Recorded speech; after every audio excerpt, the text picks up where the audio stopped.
will be joining us here. All right, folks. So we are live, 8 p.m. on the dot. All right. So hold on just a second, guys, as I just gotta get everything organized. I want to see the chat if anyone's here yet. Yo. All right, good. We got some people filing in. Hey, there we go. Oh, it's me. Okay, chat. So we're on Facebook, we're on YouTube, we're on LinkedIn, and we're on Odyssey. So hopefully, okay, good. Some people join us already.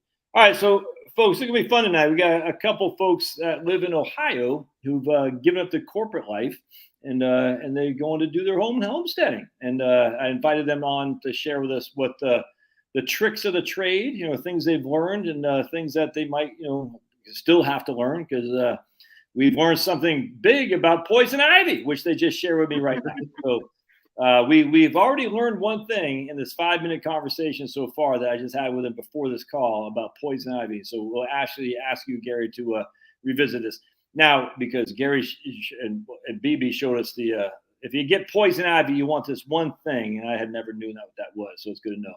Now they are in the country. All right, so as you can see, they're locked up on their video. You can see them, but you can't. They're not moving, but you can. You guys are still there, right? Yeah, yes. We're here. Yeah.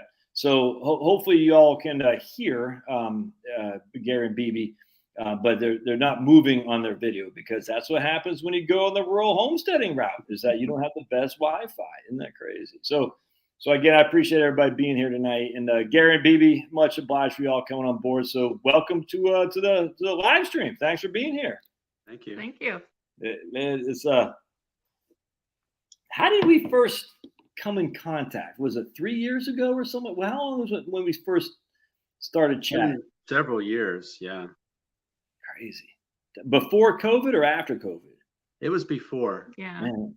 So BC. So you guys are, corporate titans. BB, you're flying all over the world, working for a smallish company and, doing good things and everything. And then did you always have this feeling that you wanted to go and, raise moo cows? No, I didn't always have that feeling. We started, we had some health issues, and so we were paying a lot of attention to our food and what was in our grocery store food, and finding out that's not so great. Yeah. And we just really started caring about our food. It's bad out there. What made you all of a sudden say, hey, were you getting heavy? Were you getting diabetes? What made you say, maybe we're eating crap? Or what made you come to that conclusion? Well, I'm a 2-time cancer survivor. My appendix ruptured. They took out my gallbladder. I thought, I just started learning about food and how you can use food to heal yourself. Yeah. Instead of kill yourself. So that's what we're trying to do, raise our own food. We're learning as we're going. And so we raise vegetables and fruits, and we have chickens for eggs, and we have meat birds. Oh, we're getting that. Oh, hang tight. Okay. Hang tight. We want to paint the picture before. Hey, there you go. There you guys are moved around. So we want to paint the picture before that. So you came to the conclusion, man, the food oh man, we lost it. No. Hey, James. Hey, Brian. Hey, Steven. Grandma Ray. Oh, again, this, there we go. Hey, you guys back. Can you hear me? Yes. Hey, that's fine. Hey, it's the lifestyle of the rich and famous out in the country. You know what I'm saying? All right. So you guys, health-wise, you said there's got to be, hey, Jill. Hey, Angie. We got Tom right on. And so he said there's got to be a better way than the standard American diet. And you started looking at that. And how long ago was this? Probably, 7 years ago, when we started looking at food. And we went down different paths, though, until we found something that works. Yeah. And I had asked my doctor, I did have some weight on me, and I asked a simple question about, how do you get rid of this pooch that you have on the front? Anything I was doing, it just wasn't working. And she says, oh, it's just part of, being older and you've had kids. That's your baby pooch. And I was like, really? I know lots of people who had way more kids than me, and they're, thin. So that started us down a road. I Googled for, over 50 or over 45 or whatever age I was at that time, how to lose weight. And we started learning about sugar and wheat. Yeah, man. Did you go like carnivore or just low carb? What? At first, we did something called bright line eating, which helped us a lot. That helped us learn a lot. For example, we learned, we were going to the gym and trying to eat right, but we really didn't know what eating right was. And so we followed this bright line eating, and that started working.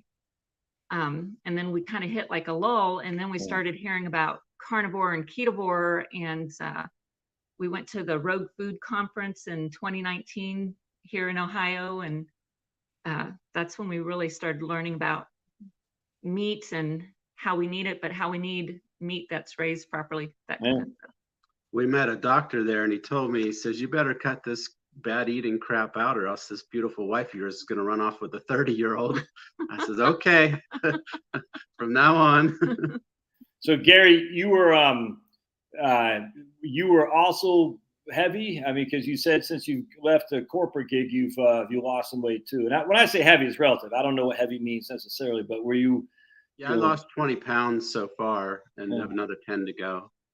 Yeah. So I was reading this, or I saw somebody posted like was it type 2 diabetes? That's not genetic. It's type 1 is genetic and type 2 is not, or something like that. That's correct. It's not just in America, but all over the world. Like type 2 diabetes is just running rampant, and of course, we're bringing this on ourselves. And I'm not an anti-GMO guy. I don't know, but I do know that the sugars, everything, like even the apples we grow now is all, they made them so much more sweeter. Everything is sweeter. It's crazy, and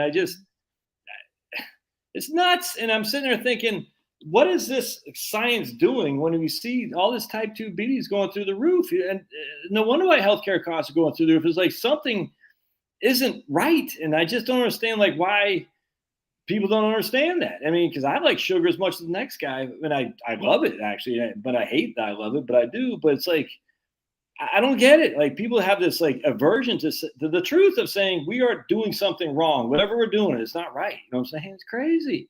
Right. Yeah.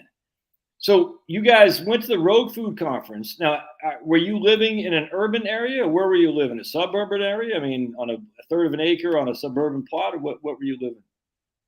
Yeah, we had a suburban house. Half an acre. Very small garden.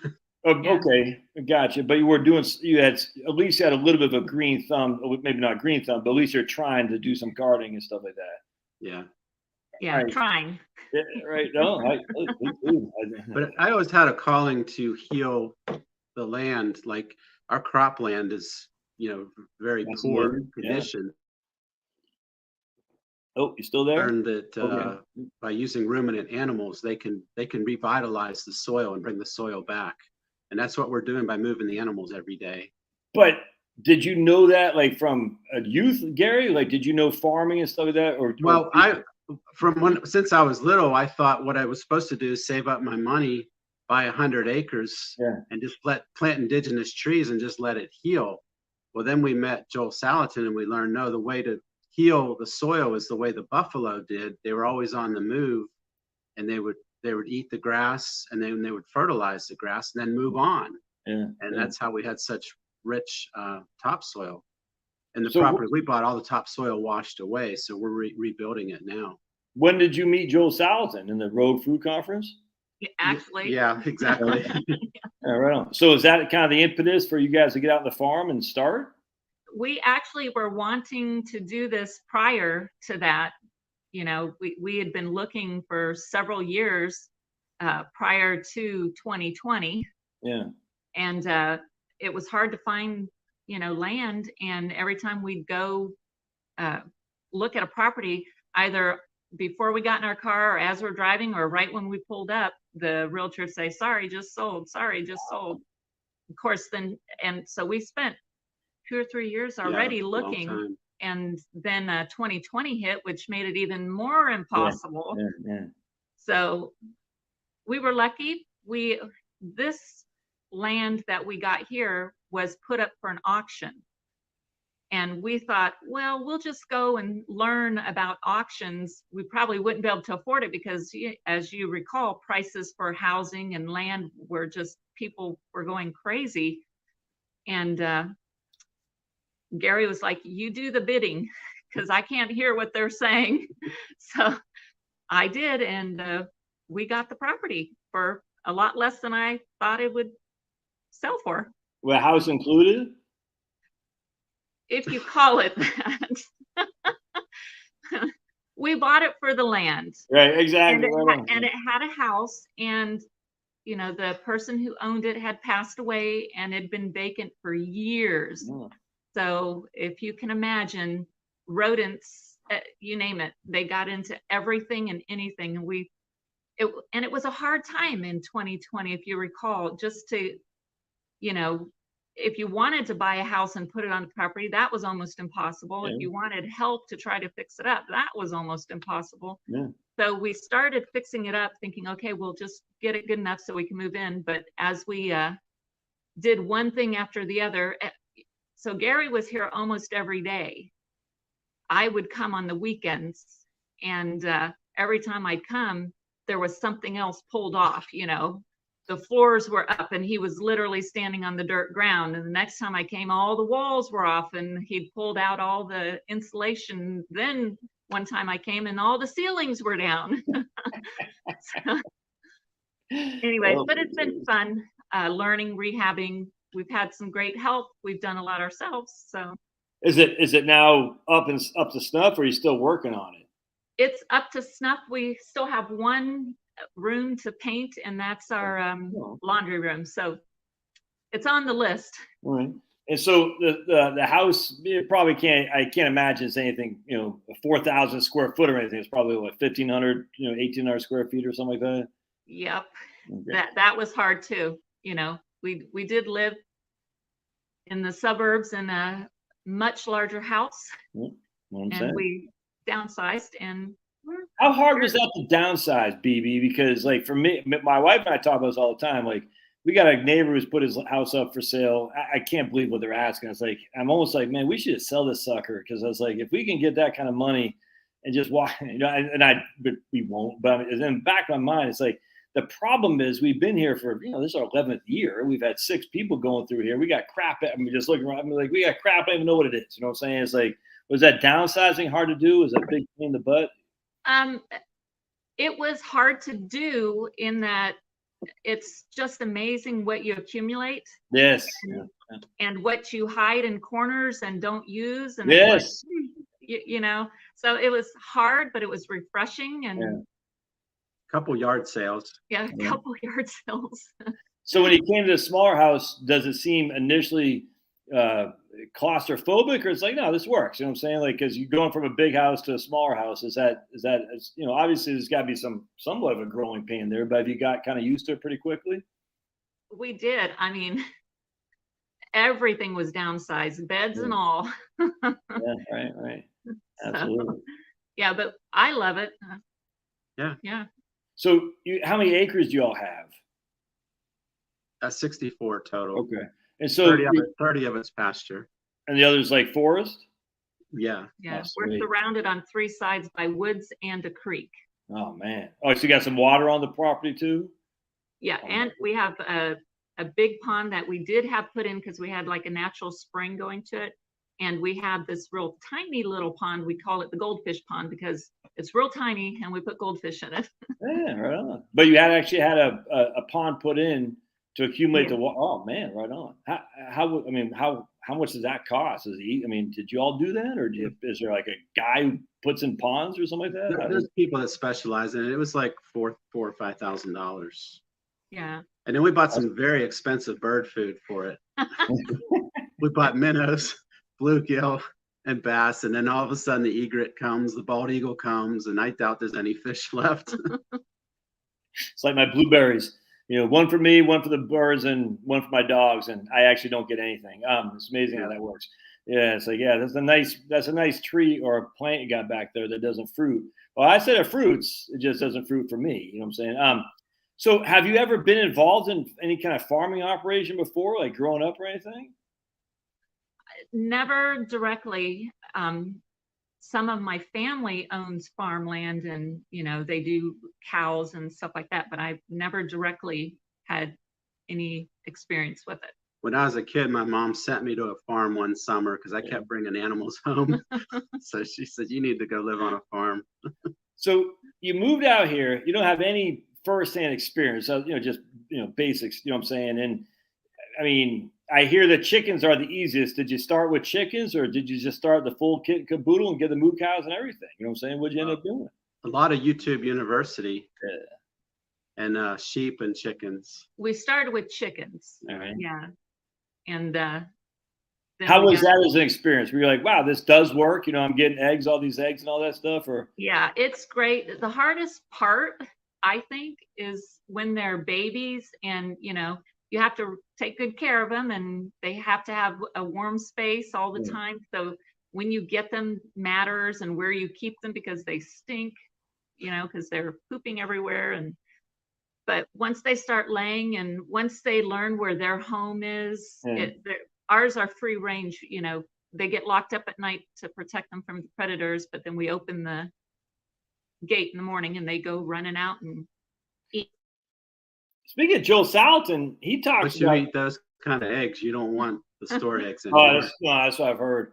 I listened to a podcast with Joe Salatin about 2 years ago. He talked about eagles or some birds taking up all the chickens. Did you guys have that as an issue with the eagles or some predator taking up all your chickens? So far, so good. Okay. They're here, and they circle the vultures. We have a couple different types of vultures, and they circle. But so far the chickens, they know, and the birds, the crows, everybody starts talking, and they take shelter. It's pretty impressive. That's interesting. All right, so we started with the chickens, and then we moved to sheep, you said, or what'd you go next? Yeah, sheep. Started with 6 sheep, and now we have 20 something. Wow. in a year. So, I have no clue. Is a sheep? Is it for food? Is it for the sheep milk? I have no clue. What do you do with a sheep? Eat it? Yes, yeah. So we have hair sheep.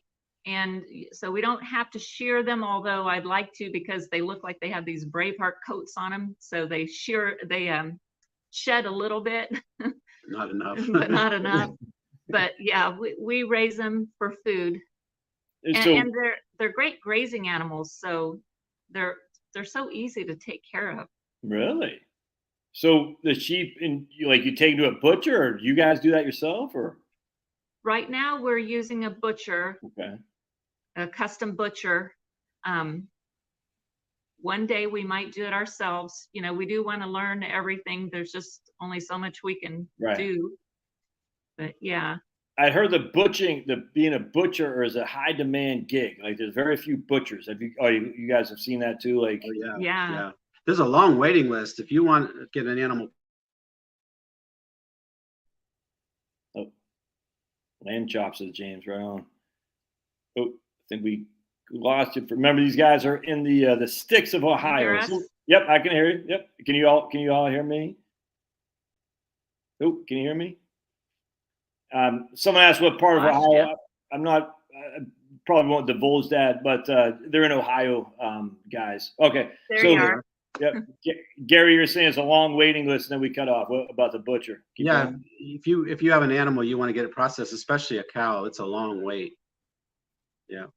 So, a long wait, a couple months, or sometimes a year. Whoa, are you kidding me? But at least 6 months for a cow. Sheep, they can get in a little quicker, but pigs and cows, it's a long waiting list. There's just not enough places. So, that's I tell you, that's the opportunity right there. It is. To become a butcher. That's interesting. So, and do you guys do your own chickens, or you take them to whether they take out fur and all that? We've done our own processing, but for this batch, we are going to take it to a processing place. They just do it right while you're there. So, they vacuum seal it in the bag, or what do they do? Just give it, here's a meat, steak it with it, or Yeah, this particular place, they give it to you, and you have to take it home and finish it. It won't be frozen. But you can Okay. pay extra and have it vacuum sealed in a bag if you want. Gotcha. So Yeah. so they if you pay them enough, they'll do. Okay, gotcha. But either way, you're walking away with the meat and it's ready to go. It's ready to be eaten. Right. Yeah. Oh man, okay, gotcha. How and now with a sheep, the same kind of thing? Or do they vacuum sealed, or how's it work with that? Yeah, but that comes frozen. They freeze it. Yeah. They have to freeze it. Okay. So you drop it off, and then they take care of it. They freeze it, vacuum seal it, and they come back and they give you an ice box full of food. Yep, exactly. Yeah. How much does something like that cost, if you don't mind me asking? The sheep's $120 some. The chicken's like $5 maybe. It's like $4, which is a high end. There's some places that do it for 2 and 3. So it just depends on where you go and where you can get in. So the sheep is, Gary, you said $120 or something like that. How much meat do you get off an average sheep? Well, what we're after is growing lamb, so they're Lamb. they're I don't know, Younger. maybe 20 pounds or so. All right. Well, 20 pounds for $120, right? Well, go ahead. Yeah, I think it was a little bit more. I figured it up, and with all the different cuts and stuff that we got, and one lamb gave us roughly about $500 to $600 worth of meat if you were to go in the store and actually buy lamb Right. chops and all that. So I do have it written up. I can't remember how many pounds, but it's quite a bit. James says, do you all have an ag exemption on your property? Don't know what that means. I don't know. I don't know what that means either. Okay, I didn't know. So apparently you don't. Do you guys now? So you got your cow. How many cows do you have now? Well, we have the one milk cow and then her calf. So are you out there every day milking it? Right now, not. I was for a while, but the calf is using. Well, the calf's using a lot of the milk, but also one of our lambs is using the milk. We had an orphan lamb, and we had to bottle feed her, and the only thing we had was the cow's milk. So we started feeding her from a bottle the cow's milk. Well, eventually, she figured out where it comes from. So now she goes and nurses off the cow. So we just kind of let her go right now. So, but you got to get up pretty early in the morning to milk those things, don't you, Gary? Well, you just have to figure out a schedule. You pick the time, and then just consistency is what they're after. They don't care what time. And you got to milk them. Normally once or twice a day. Isn't that right? Like twice a day or something like that.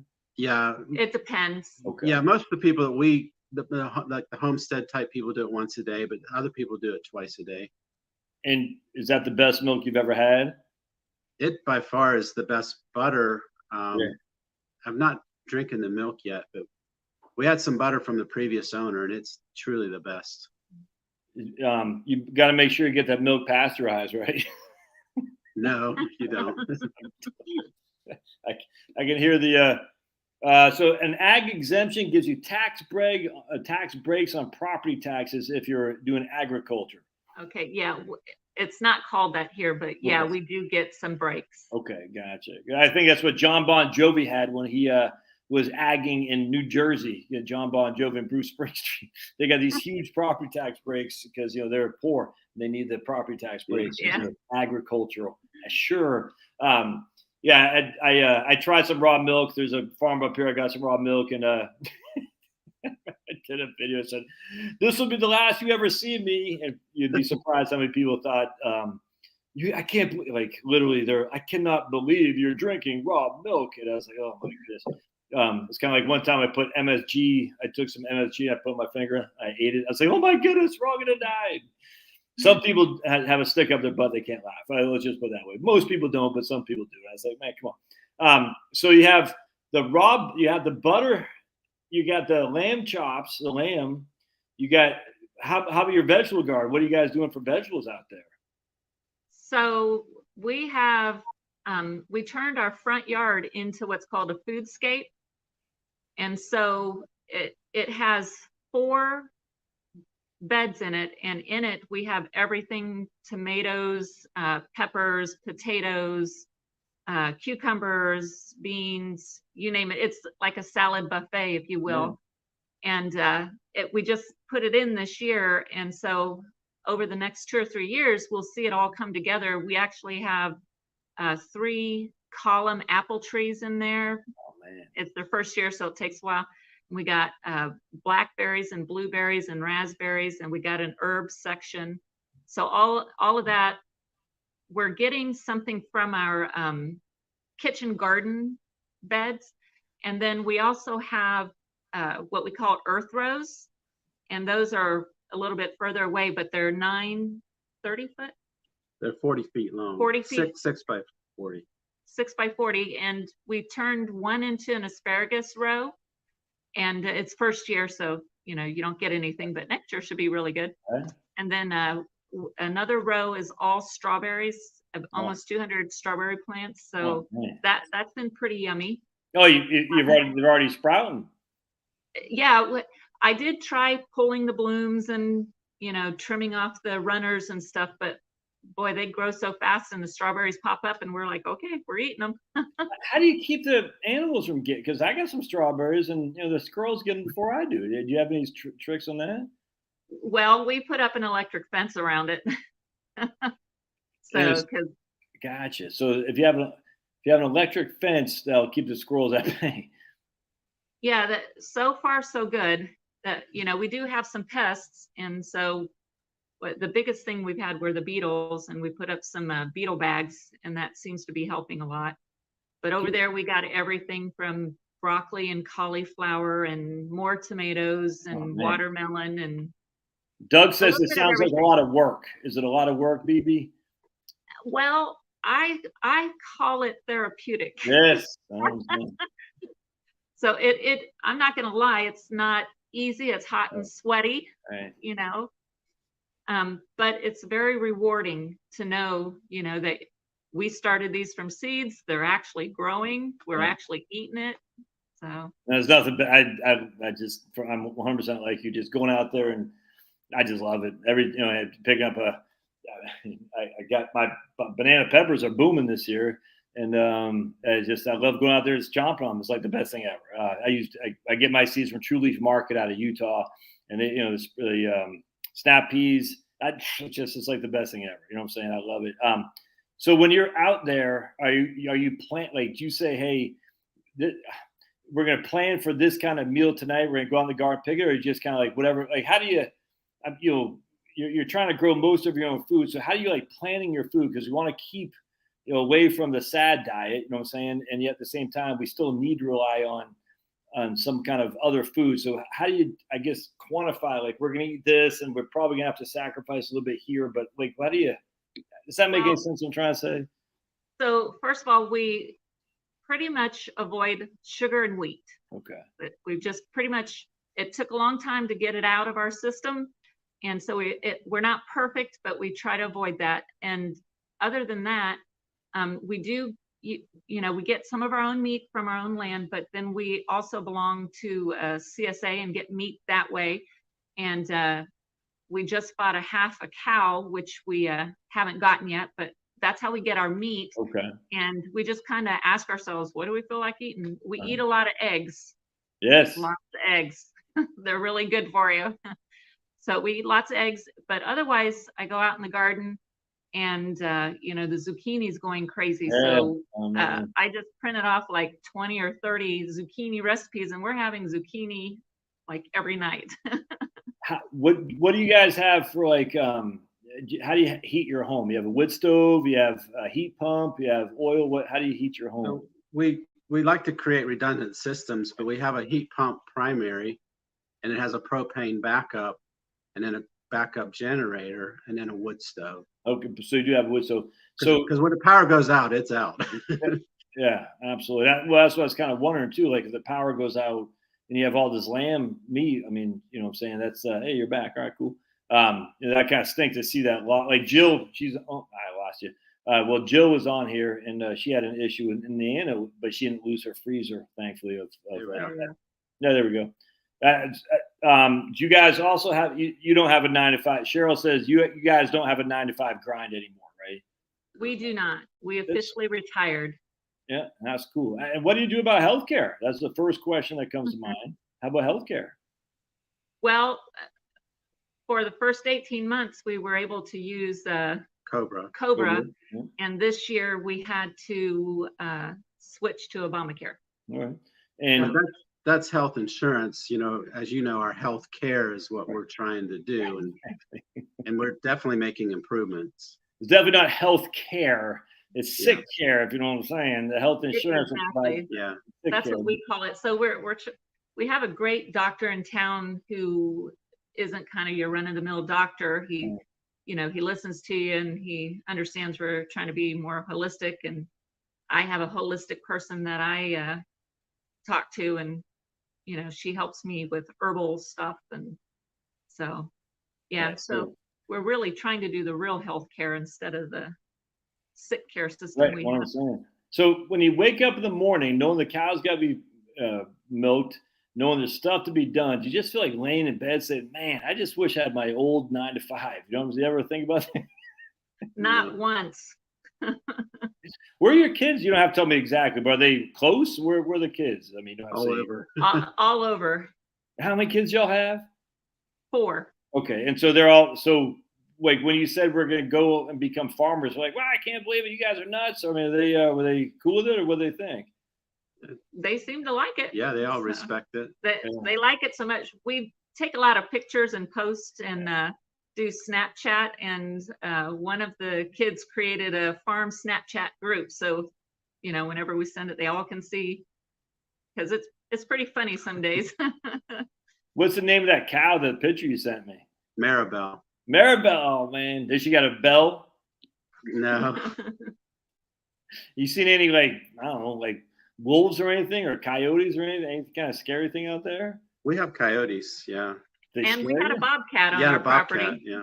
Yeah, man. Yeah, they got- our camera captured the bobcat, and he's showing me these pictures. And the next day, he's like, "You want to go back there and cut that field for me?" And I was like, "No, I don't think so." So, Not- guys, they had an issue with poison ivy. If you guys could, so this is pretty interesting, because not interesting, but you know, we can learn from what you guys went through. So they were actually. Why don't you guys say what happened? Because this is nuts, actually. So I got poison ivy. I actually got it last year, and I got it all over my arms.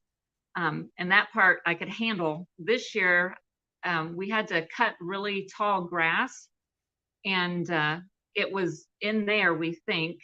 Because when I say tall grass, we're talking some of it was 4 and 5 feet tall.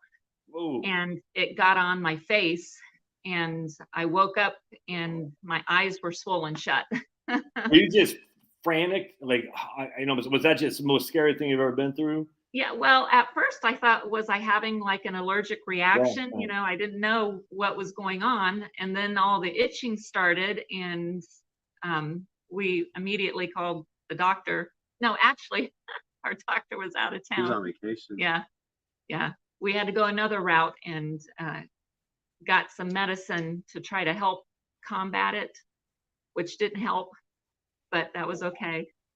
Were Anyways, you just swollen, BB? Like, you know, like a pumpkin kind of? Like, it was just. yeah, like the eyes were like literally swollen to where a little bit to open them up. And you know, throughout the day it would clear up just a little bit, and then I'd go to bed and wake up in the morning, they was all swollen shut again. And so that the worst part of it was about a week long, and then the eyes were better, not perfect. Everything was red and itchy and poofy, and so that took about 3 weeks to get rid of. When you were doing that, were you able to get in the garden? Probably not, right? I mean, can you get out there and do stuff? Like, I mean, that first week I wasn't able to do too much. oh, Yeah. and you're just itching, just like, oh, you know what I'm saying? Like, I just got to itch, right? Yeah. I mean, it drives you crazy. Oh man. And then so Gary, you said something about something you carry around now for that. Yeah. So what we learned is if you're exposed, you have a 3-hour window to shower, or if you're not going to make it to the shower, carry a bottle of isopropyl alcohol. And you can spray that on. Yeah, just regular rubbing alcohol. Oh, okay. And it will neutralize the oil from the poison ivy. And then you have 3 weeks to, if you do get exposed and you have a reaction, it takes 3 weeks to get better. But if you get exposed again during those 3 weeks, the clock starts all over again. Whoa, that's crazy. So we carry a spray bottle of alcohol with us all the time now. Yeah, we just assume we're exposed. Yeah. What? And Gary, you didn't have as bad as your better half, right? I mean, you got it, but not nearly as bad as she did. Right. Yeah. What if you got like a private part? Like trying to go to the bathroom or something like that. You're like, dude, I'm just, oh my, can you imagine? Like, I just need to go to the bathroom. You're like, I can't because I just can't imagine. I just had my prostate exam today. You know what I'm saying? That was not very fun. Ouch. So I'm down in the weeds of thinking ugly stuff. Like imagine it's like you got to drop your drawers for your doctor to poop. And I was like, yeah, that's not very fun. But I mean, she said I have a strong prostate, but just imagine what if you had poison ivy down there? It's just one time I was in the army, I had chiggers on my forearms. I can't remember if it was in Panama. I can't remember where I got it from, but I'd say for like 3 weeks, and they just wouldn't, and they give me calamine or something. I can't remember. And I said nothing worked. It was like just so bad on my forearms. I just wanted, you know what I'm saying? It was like the worst feeling ever. And then finally just went away. But I was getting worried. I don't know if you were, BB. I was like, is this ever going to go away? Were you ever getting worried like that? You know what I'm saying? Yeah, it just felt like it was never going to stop. Yes. So.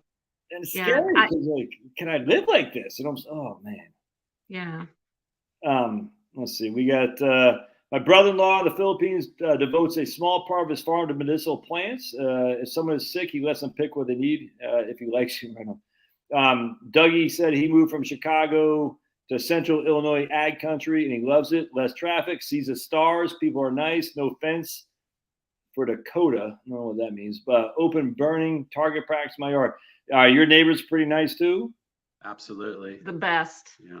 How did you buy your cow? Like, how do you go we're going to go buy a cow? I mean, that's got to be how do you know where you begin? Like an auction at the Rockham County Fair or something like that? Or I don't know what county you're in. That's what I just, There are a lot of auctions, but this one was advertised in a local paper.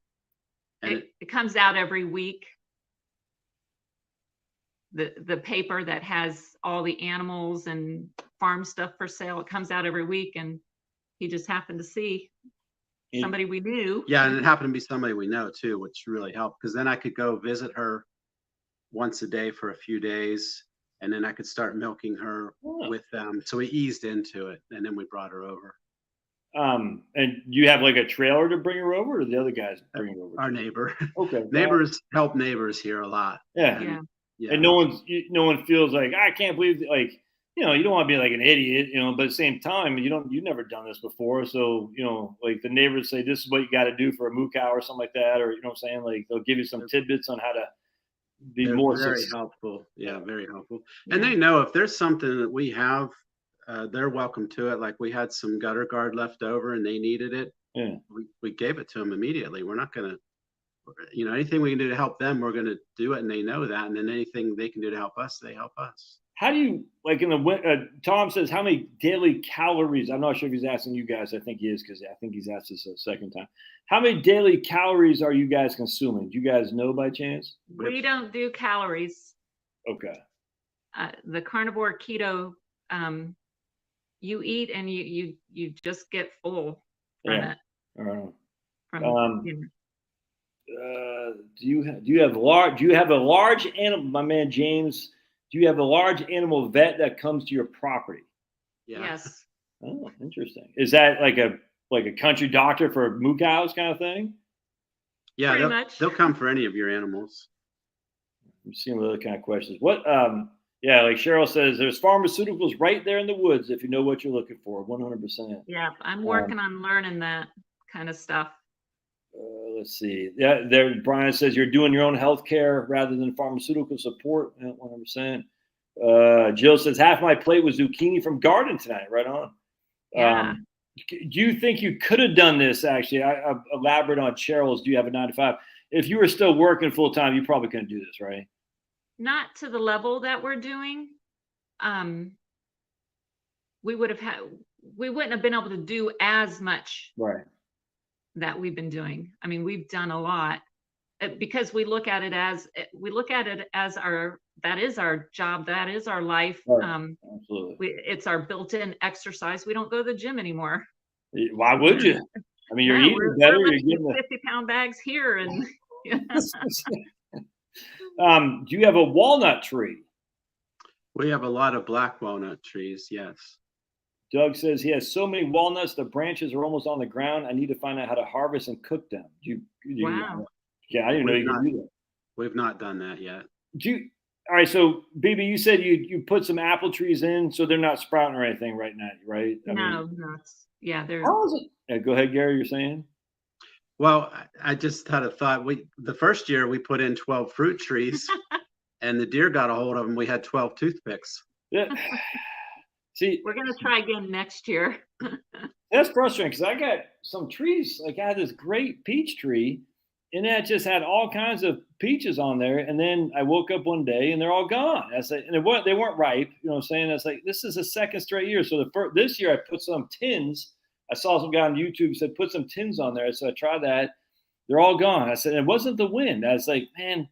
And so I planted some apple trees, some sticks, and they're booming, but there's no apples. And it's like I get pollination, I get all that stuff, but these are self-pollinating trees. And it's like, I got 3 apple trees that are green. They got all kinds of leaves, but no apples, and I had a plum that last year, which is the best plum I've ever had because I've always wanted fruit trees, but it's like, man, what?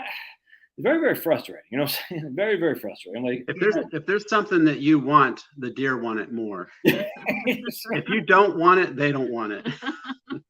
When we lived in Arizona, I probably shared this before, but we were in central Arizona. They have this thing called irrigation. So basically what it is, you take the Salt River Lake, I forgot what's called. There's some kind of canal there, and they flood the backyards of people who live in this area of central Phoenix. And it's pretty cool. You got to go back there and open up the valve. Then you got to turn it off at 3 a.m.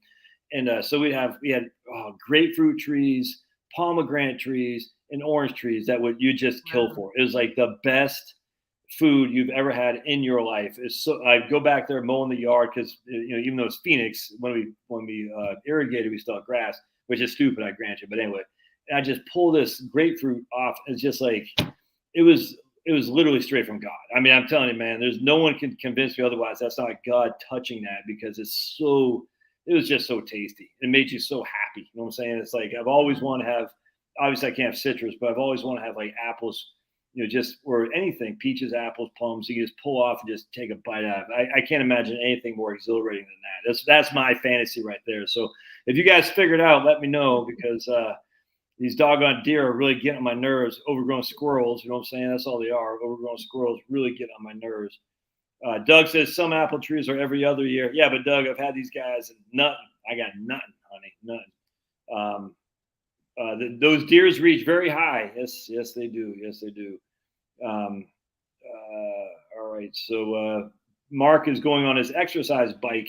We'd bash Mark for not getting on a farm, but Mark he does a lot of grunt work out there. He's in northern Montana, and he's got a wife from the Philippines. They go a lot back and forth. We're doing a lot of hardcore gardening and farming and stuff. So we'll leave Mark. We'll leave him be. And here's Harry in Oklahoma. You're only 42 minutes late, Harry. How dare you? Any I don't say regrets, but anything that says, oh man, we should have thought about this in advance. Anything jump out at you in that regard? Can't think of anything.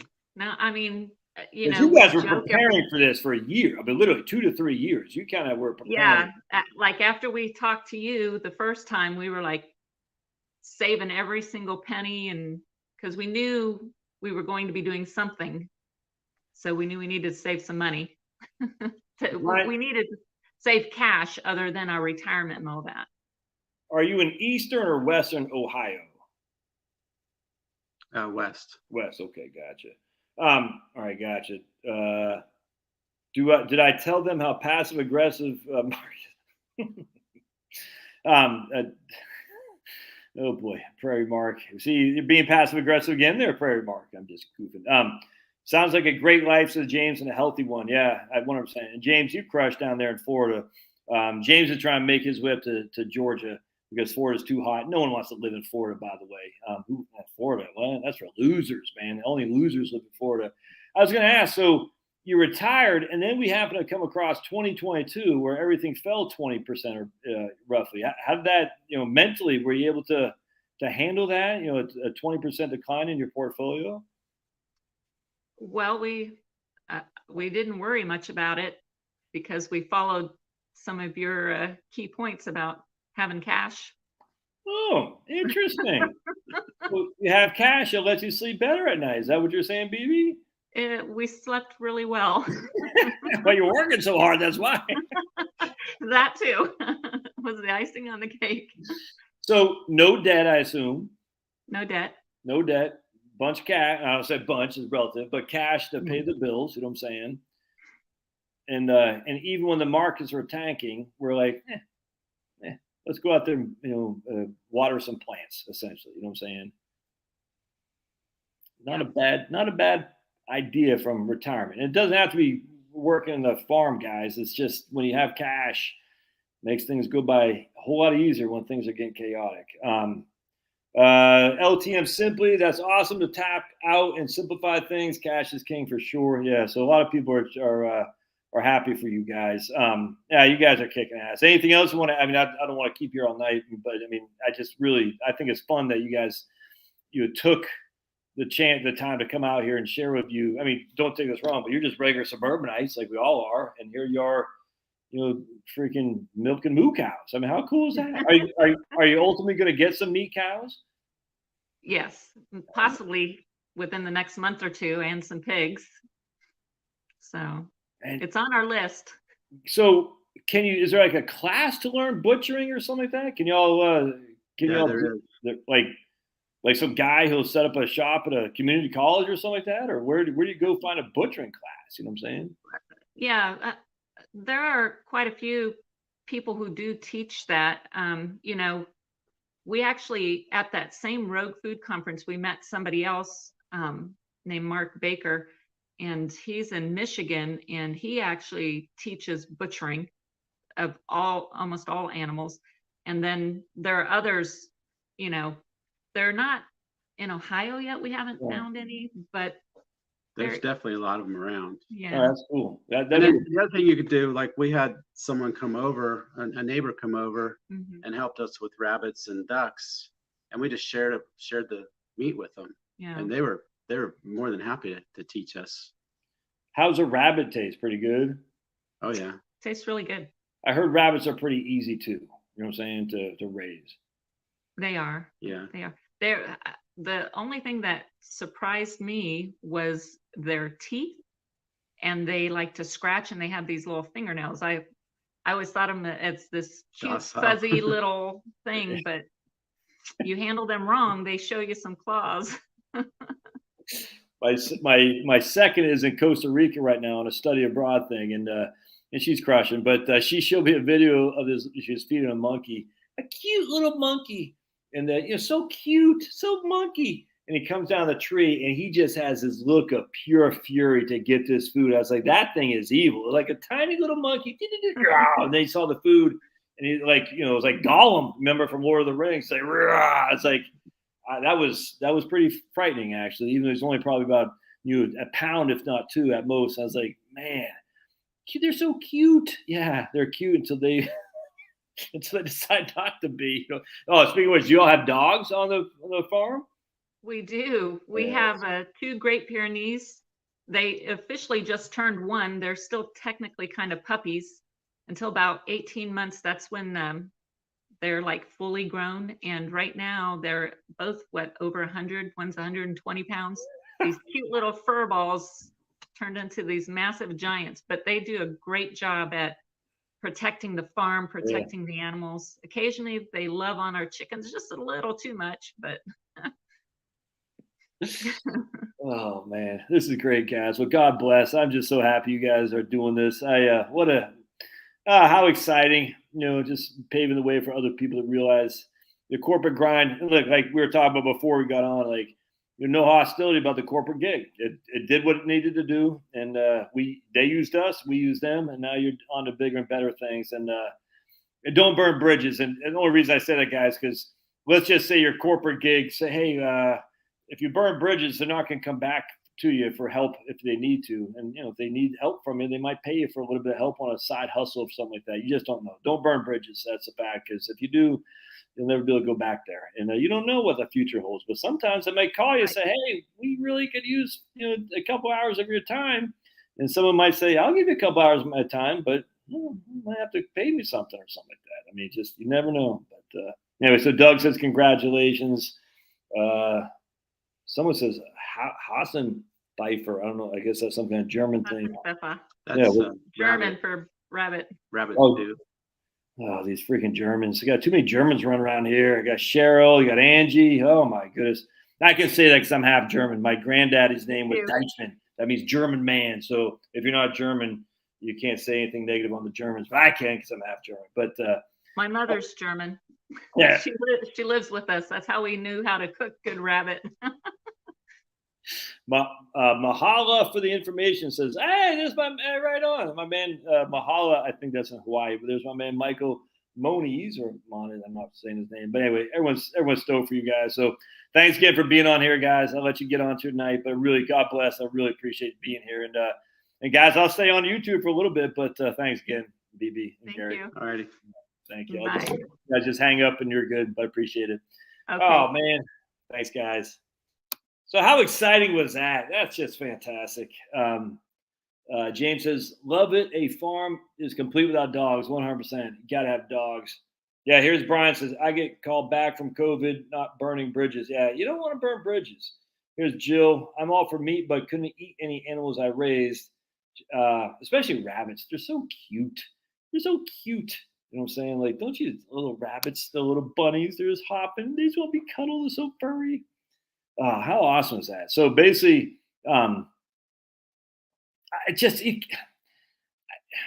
if you don't have debt, oh man, and I'm not chastising people. I'm just like, if you don't have debt, you can control your expenditures more so than you can with debt. It's just that simple.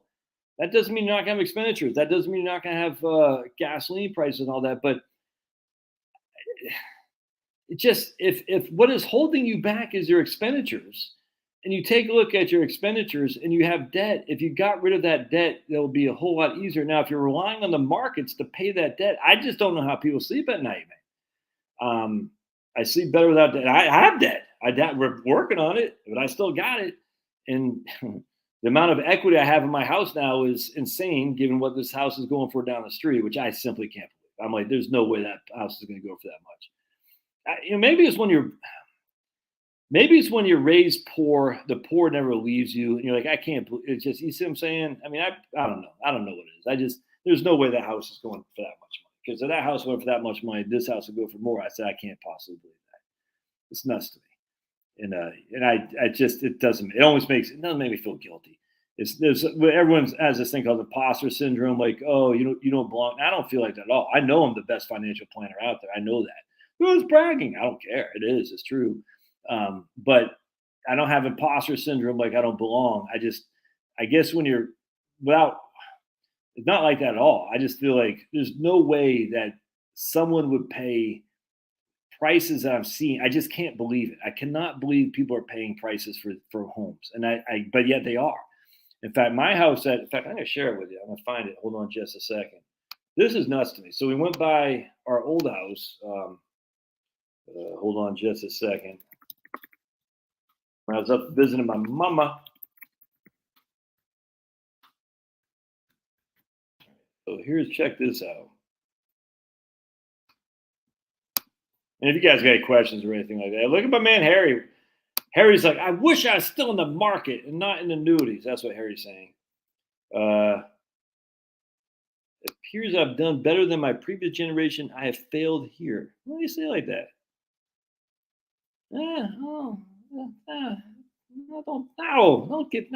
Stop that. You're here. You haven't failed. What are you talking about? No. It's not about financial. It's about just taking charge of what you have and making lemons out of lemonade, man. Yeah, but who cares what your friggin' dad did? Who gives a crap? You see what I'm saying? I tell you, I don't have any envy for people raised, and I'm not saying this is you, brother, but people who are raised from rich people, I find that'd be tough. How do you fill those shoes? If you're Michael Jordan's son, you'll never be good enough. You know what I'm saying? Can you imagine that? You'll never be good enough. I mean, think of Hunter Biden. I know we always laugh at Hunter Biden because it's so funny, but he didn't. I mean, look, he's a scumbag. I get it, but his dad's the scumbag. But Hunter Biden could never get out from under his dad. You know what I'm saying? it's just all these clowns. I mean, it's not just Hunter. I mean, I don't know who else. I'm just drawing a blank. It's someone of the Republican Party. But, Ronnie Reagan Jr., remember that guy? I mean, no wonder why he became such a clown, because he's like, I got to get out from my dad's shadow. But, yeah, no, dude. No, your dad did much better financially. Who gives a rat's behind? Who cares? I mean, your dad might not. I mean, I don't know your dad. You only know him, but your dad might have been the scumbag to his wife. He might have been a raging alcoholic. He might have been a great guy. I don't know. But yeah, no, you can't compare yourself to your previous generations. That's not fair. That's not fair to you. It's just not. It's not fair to compare what your dad did to you. That's not fair. It's like I don't compare what I learned from what my dad did. I said I want to do whatever he did. I'm going over here. You see what I'm saying? Trump's kids, they all work for him. Jared Kushner. Oh, and that's not his kid, I grant you, but just scoundrels. I do not like Jared Kushner. All right, he was a good father, right on. So he was a good dad. That's fantastic. But it's not fair to you to compare yourself to your dad. So I was going to show you guys this. So here's the second house we bought, Charlotte and me, in Dayton, Virginia, and we just saw it sold. And so there it is. All right. See, we had this is our house. No garage. We used to have these big pine trees back there that we took down because we're just going to break the whole. I mean, the pine trees, if they fell over, our whole house would have gone kaput. And we still got a gravel driveway. And I remember being stuck in there many times, snowed in, because there was no garage. Anyway, so this guy sold for $373. All right, and I was like, holy crap, because we paid like 106 for it in 2002. $373. And we're looking at it, I was like, so there you go. So I mean, it's on a third of an acre, a nice flat backyard, so a nice little garden, nice front porch, and nothing fancy. So there's the front room. Nothing fancy there. There's the front room. There's our kitchen. We had these custom made by my man Willie Shiflett. Custom made these kitchen for us. Willie Shiflett did. We had linoleum and old stuff in here. We kept for about 4 years, and then we finally had Willie Shiflett do all this for us. Willie couldn't understand a word he said because he's basically from West Virginia. I had no idea what he was saying, but we were able to communicate, and he did a good custom job for us. Willie just crushed. There's our no stainless steel. That's our kitchen. Look at that. Nothing fancy there, but that's Corian. I can't remember. It wasn't granite, and so Willie did all this with like the Lazy Susan kind of thing. Yeah, Willie kicked ass, dude. Love that guy. And look, we had gas. No, not gas. We had electricity for our stove. Isn't that crazy? I still can't believe it went for $373.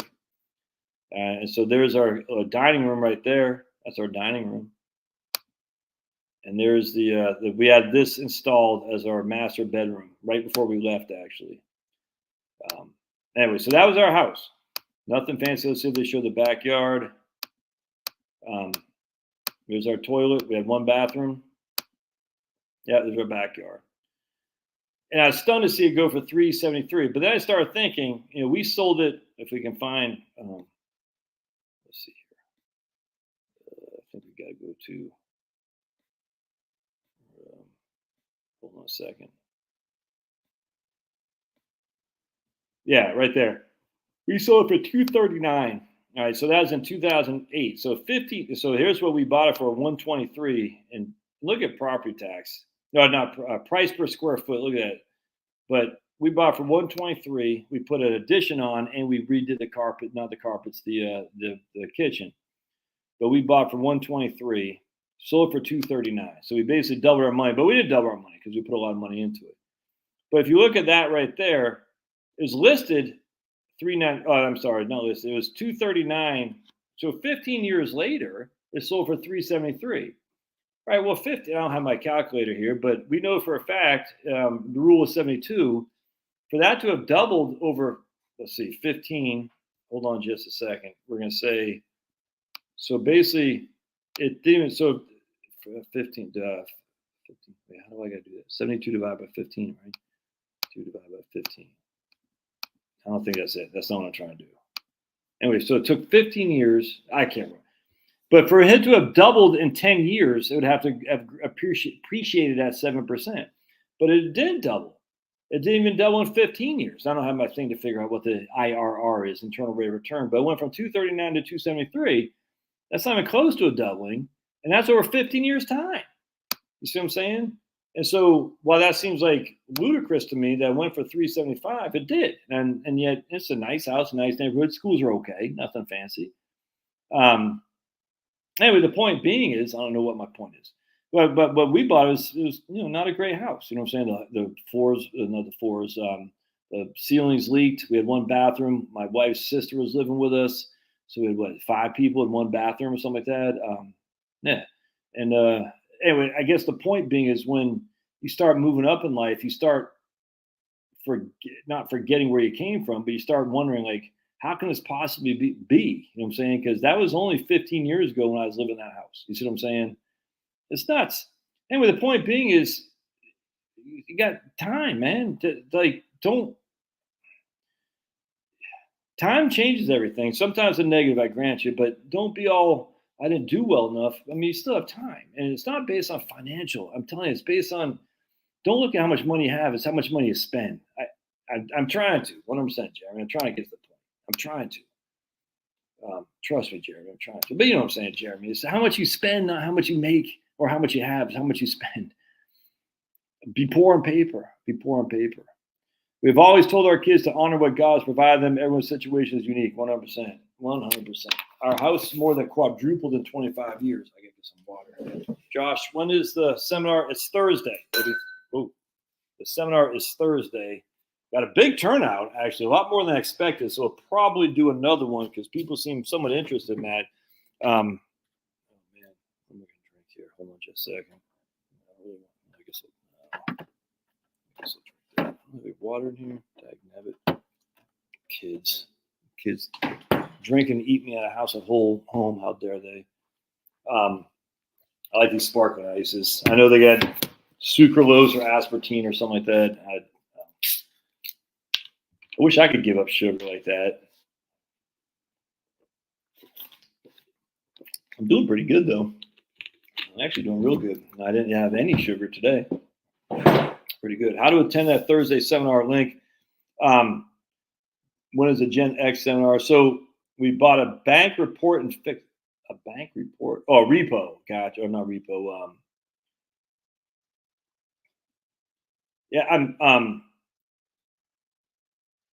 So no debt and retirement is right here, 100%. There's Marie. Finally showing up, Marie. How double dog dare you? Marie said, I got to go ride the bike.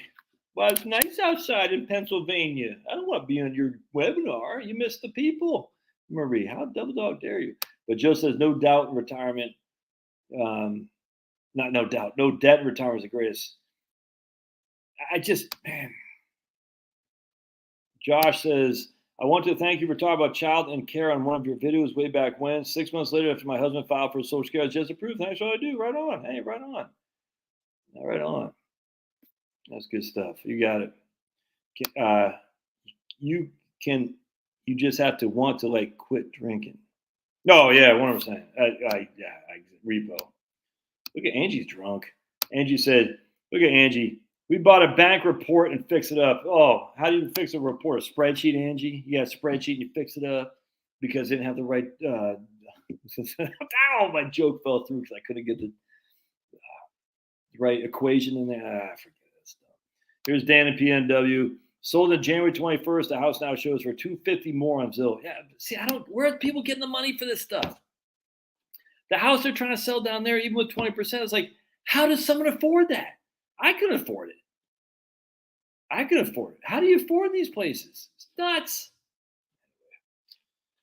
So my seminar on Thursday is for webinars for Gen X.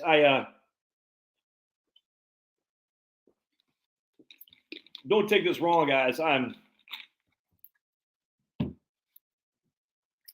go to my room. I think I have enough people on here. I don't want to add more to it.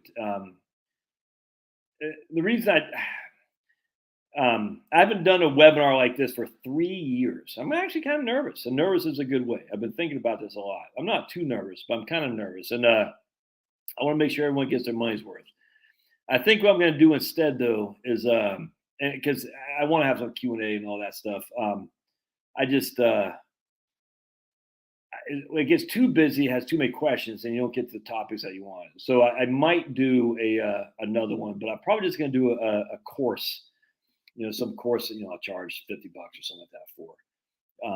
But I'm actually looking for. There's more people on there than I anticipated. Frankly, I wasn't anticipating. It's not 50 people, but we got about 25 now, and that's a little bit more than I anticipated. I was really hoping, not hoping, and I'll take it, but I really want to keep it less than 20. But now I just don't want to add any more to it, if that makes sense. Yeah, I'll do a second one, Jeremy, 100%. You don't have to be a Gen Xer. The point being is when we say retirement planning, people think, well, I'm only 52, and this is the perfect time to do this webinar is for 52. I really, really, really want to train people to, yeah, right on. I 100% appreciate your sentiments, guys. I do. I don't want to sound like I'm being a dick. I just, sounds like I did the work for my old house. The next guy reaped the benefits. Yeah, I want to say that though, because I hate to say it, it worked out for us pretty well. Marie. I mean, house was great, neighbors are great, but we put some money into it. We made money on it for sure, but I mean, I couldn't afford to live in here the way these prices are. I couldn't afford that. Freaking these mortgage payments. Like, how do people get the money for that? It's nuts. Glad you're doing it for the Gen X. Yeah. So the point on the Gen Xers, I want to say, look. You still have time. You can be 40. I don't even know what Gen Xer is. What 1964 to 1980 or something like that. You can be 40 and still make use of this. But I think a lot of Gen Xers they're at their peak earning career and they think, oh man, I need to really start funneling money into IRAs and stuff. And I'm like, no, let's think about this and let's make sure we have a plan of action because Gen Xers are also a lot of them are less healthy than their younger generations because they're getting older. So. Yes, I need to help teach people. That's what I'm trying to do. 100%. Bought my house in December 2009. Oh, actually, let's see. Pay $312. Zilla's worth. Actually, let's see what the other house. So we bought that house. That was one house. Let's go to 121 Rattlesnake. Right here. All right. See if what this house is going for. So we moved from that house to this. Right here. And is that listed? It's off market. So we love this house. It's on like a 10th of an acre site. It's in South Texas. Look at that limestone. I love this house, man. Look at this pretty looking house, isn't it? Man, I love that place. So wow. That's nuts. Look at that lot. 7,700 square foot. Wow, it's only going for $477. Nuts, man. That's crazy. That's only going for $477. Wow. Because let's give us like when we bought it. I think we paid. We bought it. That's what we sold at $329. We bought it right here. I guess it doesn't say. How much did we buy it for? I think we bought it for $300. So look at that. That's 15 years, dudes. That's only five. Well, that says estimated 540, but still, that's not even. It hasn't even doubled in 15 years. Look at this. Oh, they'll just look great. I love this house. Watch it.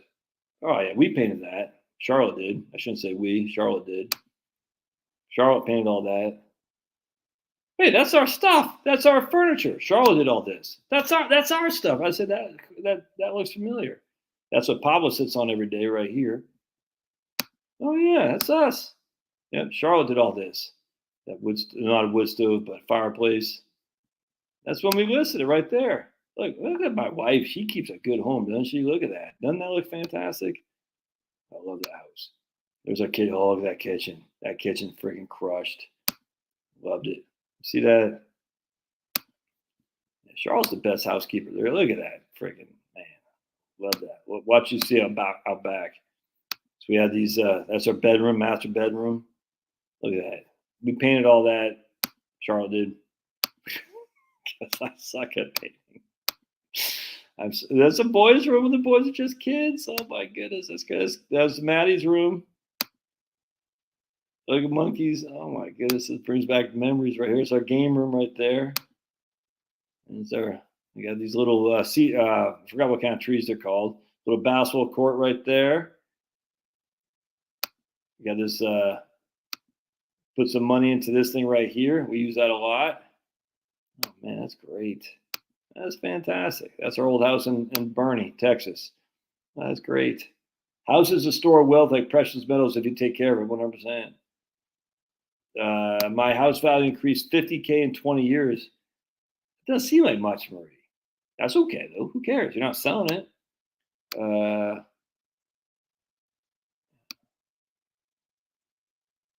Anyway, that's pretty cool. I just, real quick, I'll see if I can't find my house in 905 East Monona 85024. Right here. Let's see if we can see this one. This is the house we had in Phoenix. See if they got a picture of it. No, they don't. Yeah, they do. Sweet. Okay, cool. That's where we lived in Phoenix, right there. That's our first house we bought in 1998 for like $96,000 or something like that. I planted these. I planted those. That was me right there. Your old buddy Josh. And this is that's the living room. That's the kitchen right there. And we had a dog named Stout. The lady who bought the house from us, Stout was in here because we were out, and she came in, and Stout was kind of we had a thing right here, a gate, and Stout peed all over her, and she ended up buying the house for us anyway. It's funny. Look at that horrible backyard. You don't want grass in Phoenix. I know it's crazy, but grass in the desert don't mix. And so, look, $378. Yeah, but that makes, crazy. Let's see if it shows what we paid for it. Go here. Wow. We paid $107 for it. We sold it for $119 2 years later. Yeah, no, a year and a half later. So we had some capital gain, but we put some money into it. Then watch what happens here. She's at one point, it went all the way up to like $300,000, and then it got foreclosed on. Crazy. It's a joke that we think we bought our repo for $165.